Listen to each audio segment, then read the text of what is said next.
economy bottomed up, and with it, it was a stressful year for Mayo Clinic. And so we were asked by Mayo leadership to think about ways in which we could adapt our practice so that we could continue to flourish. And it was getting to the point where really it was almost a critical level where we just could not continue to function. The original plan was we envisioned a group of providers could probably provide care to about 50 to 100 patients per day in a community setting, and we were seeing volumes of patients considerably lower than that. And we were basically seeing patients, many of whom were Medicare patients, for reimbursement that wasn't sufficient to compensate the clinic for the services provided. There's a deep discount to what we feel like we should charge for the services we provide Medicare patients versus what we receive, to the point where on most Medicare patients, it costs us more to deliver the care than it does than the reimbursement. And so you can deal with that in a variety of methods. You can work faster. You can work more efficiently. You can not see Medicare patients. You can decline to take Medicare payments and try to charge extra, but those are all very complicated decisions. And I had decided that Medicare patients are many of the patients who need our care. They're very predominant in terms of developing skin cancer, which is a disease that we take care of large volumes, and we need to take care of that. And so my goal was to focus on the efficiency with which we delivered the care rather than what type of insurance somebody had. I think at our Northwest Clinic, it's really designed to have 4 providers seeing patients every day. There's 8 rooms out there. And along with that, we would have one, staff consultant who oversaw these providers who were primarily residents or PAs. And what was happening a lot of the time is that we were only 2 providers because of sicknesses, leave of absences, vacations, etc. We wouldn't have the staffing that we needed to really be an efficient unit. We still had the nurses working out there. We still had our CAs working out there. We still had a staff consultant there, but not the patients that we really were designed to see. And economically, that's not very feasible to continue that way. As processes were updated and rolled out at Mayo Clinic in terms of going forward with an electronic medical environment, a lot of the processes had ended up being the responsibility of the physician being the highest paid member of the care team.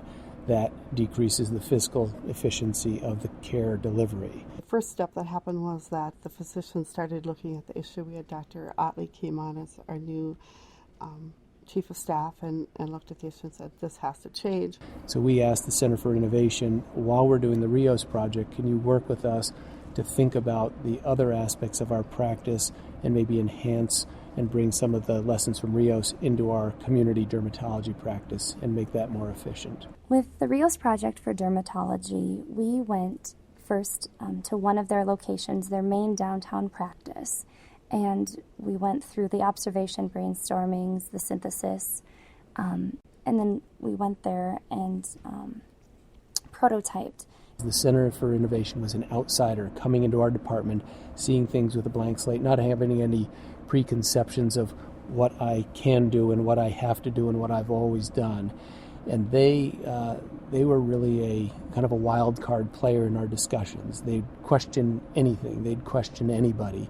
They're a funky group of people. They wear different clothes than us. So they kind of, I think, put people off their guard, made them feel like there are other people in the room who are watching us, and we need to stretch ourselves. The practice came to us, and then we got all of the team together. We got all of the physicians, all of the clinical assistants, all of their nurses, and then our Center for Innovation team, and we brainstormed about ideas of things that we could do to improve their practice.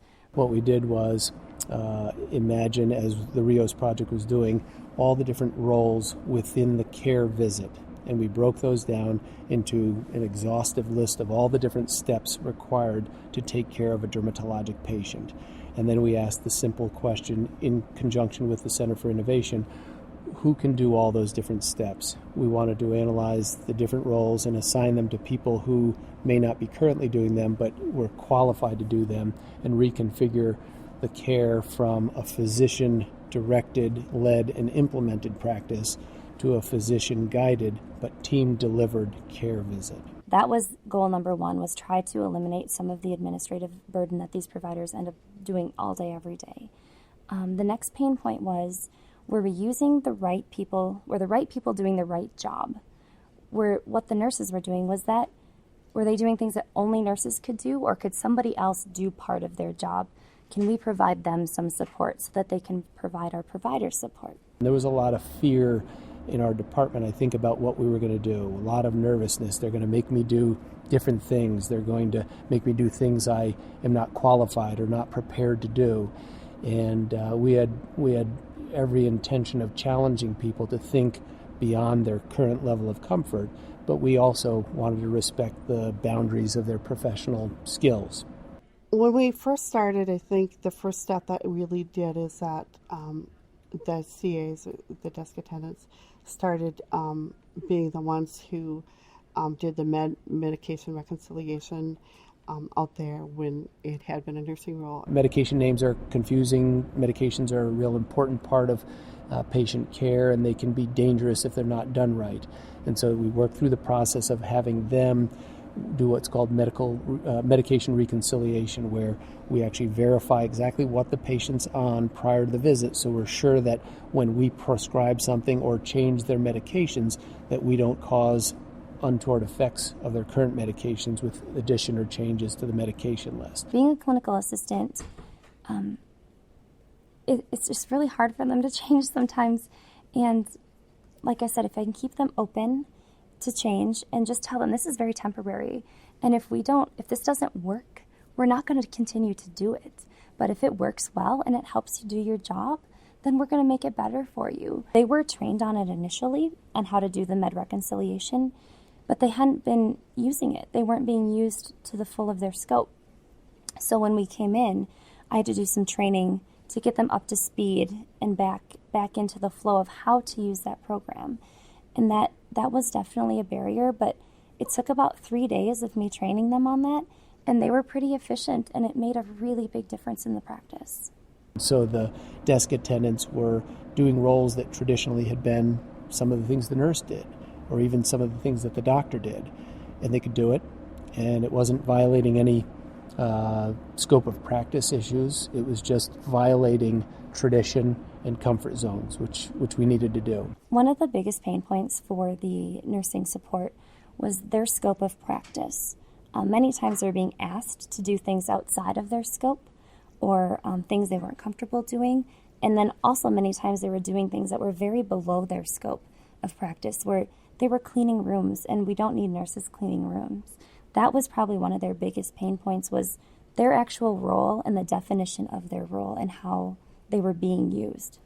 The nurses had traditionally focused on, I'd say, a fairly traditional nursing role in terms of getting the patients ready and taking a very, very minimal history, and then facilitating the visit for the doctor, but the doctor kind of doing most things, including taking the history from start to finish, examining the patient, creating a diagnostic and therapeutic plan, taking biopsies, providing education regarding the treatment plan and prescriptions, and doing billing. And what we did was we asked them to take on a more active role in the care of the patient.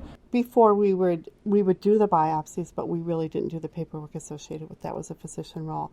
So we are now going into the ordering screen under the physician's name and doing, getting the paperwork done that needs to be done, so that when we do the biopsy, it's ready to go. So it's a change. It took us a while to learn. We're also doing some of the billing, which was not a role that we had done prior to that. We created templates where they could take a history in an organized fashion with some verbiage that was all pre-planned and standardized among the patient visits, and they did that for us. The doctors would then come in and examine the patients and do the essential part of the examination and determine the diagnosis. and then the doctors would, in a very succinct fashion, communicate their diagnostic and treatment plan to the nurse.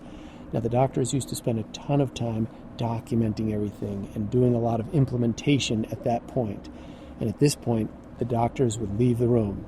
Patients would still not understand everything that was going on, but the nurse did, and then the nurse would take over and implement the treatment plan that the doctor dictated. And so we transferred kind of a lot of responsibility to the nurse, but the physician did what the physician really needed to do. And the physicians needed to examine the patient, clarify the history, establish the diagnosis, and establish the treatment plan. And that's really the value that the physician offered. All the implementation and the logistics of actualizing that care takes a lot of time and a lot of effort, and now our nurses are starting to be able to do that. From a patient point of view, that probably feels like it's better care because that physician is spending time with me and not on the computer. By engaging the people on our team in a variety of more challenging tasks, I think their job satisfaction increased. When the nurse goes in there, it just feels better. We feel like we're doing more rather than just coming in the beginning and the end of the patient visit. We're in there through the whole patient visit, getting to know the patient better. And now we are seeing about 65 patients per day out in that care facility where we've been previously seeing about 35 patients per day.